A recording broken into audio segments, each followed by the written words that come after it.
Assalamualaikum warahmatullahi wabarakatuh. Al-Baqarah 183 menegaskan bahwa tujuan berpuasa itu adalah agar kita menjadi orang yang bertakwa. La'allakum tattaqun. Kata takwa ini adalah kata yang sudah sangat familiar, sangat akrab di telinga umat Islam di Indonesia. Kita pernah tengok ke belakang, kata takwa pernah masuk di GBHN. Mereka yang jadi PNS atau ASN tahu, di antara janji atau sumpah korpri itu adalah bertakwa kepada Tuhan Yang Maha Esa. Nah, persoalannya adalah kenapa kita sering melihat kata takwa itu seakan-akan ya sekedar hiasan saja, atau dalam bahasa yang lebih keras kadang-kadang hanya sebuah rongsokan, tidak ada makna, tanpa guna. Nah, saya kira di sini perlu kita bicara lebih mendalami persoalan takwa itu. Apa yang menjadi pondasi, apa yang menjadi dasar dari takwa itu yang penting. Kenapa? Karena kita sering melihat orang kadang-kadang zikir itu kan merupakan bagian penting dari takwa. Ingat Tuhan itu hanya di masjid, di musala, di langgar, di sajadah. Di luar itu kadang-kadang Tuhan dilupakan. Di mana Tuhan? Ketika di parlemen. Di mana Tuhan? Ketika di kantor-kantor. Di mana Tuhan? Ketika kita berada di tempat pekerjaan. Kadang-kadang dilupakan. Ketika kita bicara tentang ciri-ciri orang bertakwa, itu kan bagian awal surah Al-Baqarah sudah menyebutkan. Yang pertama adalah alladzina yu'minuna bil ghaibi. Artinya, ciri pertama orang bertakwa adalah beriman kepada yang gaib. Dalam hal ini beriman kepada kegaiban Allah. Para sufi senang ketika bicara tentang kegaiban Allah itu dalam pengertian wa huwa ma'akum aina ma kuntum wallahu bima ta'maluna basir. Tuhan itu bersama kita dimanapun kita berada, dan Tuhan tahu apa yang kita kerjakan. Dalam bahasa Muhammad Asar, yang bertakwa itu adalah who have a God consciousness, orang yang memiliki kesadaran kebertuhanan yang tinggi.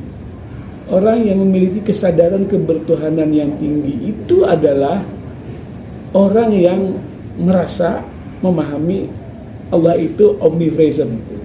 Allah itu selalu hadir, kapanpun, dimanapun juga. Singkatnya, kalau kita bertakwa, kita sadar, kita insaf bahwa tidak ada ruang dan waktu lari dari pengawasan Allah Subhanahu wa Ta'ala. Ini prinsip dasar dari takwa itu.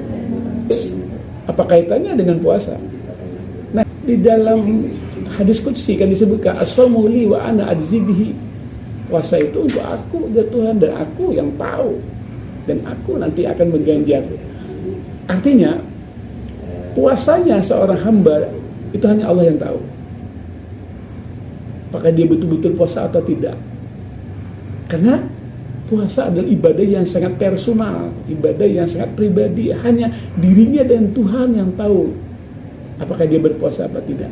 Disinilah orang dilatih kesadaran kebertuhanannya itu.